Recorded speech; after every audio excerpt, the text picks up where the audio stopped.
এয়া মামা ককাহঁতৰ নতুন আলহী, মানে তেওঁলোকৰ ফেমিলি মেম্বাৰ। ককা মানে মোৰ মাৰ মামা হয় আৰু তো ইয়াত মামা ককাক দেখাব পৰা নাই, তেওঁৰ ল'ৰা দুজন আহিছে আৰু মাহী আহিছে আৰু মোকো মাতিছিলে, ময়ো গৈছিলোঁ।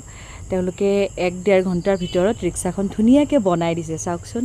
ময়ো চাইছোঁ আৰু ইমান ধুনীয়াকৈ এপদ এপদ বস্তুৰে ধুনীয়াকৈ 1.5 ঘণ্টামানৰ ভিতৰত বনাই কমপ্লিট কৰি দিলে। ভাল লাগিছে আৰু ইমান ধুনীয়াকৈ। মই আকৌ ভাবি আছোঁ যে এই ৰিক্সা এখন বনাই থৈ দিয়ে, আমি গৈ ল'ম আৰু আহিম। নহয়, তেওঁলোকক অৰ্ডাৰ কৰিছিলে, মানে কালিয়ে ক'ব লাগিছিলে, কালি নক'লে, আজি গৈছোঁ।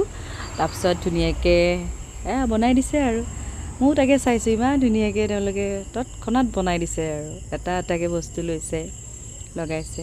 ময়ো ট্ৰাই কৰিছোঁ, চলাইছোঁ, আপোনালোকক চলোৱা ভিডিঅ'টোও দেখাম বাৰু। ভাল লাগিছে আৰু। তো ককাৰ সপোন পূৰণ হ'ল।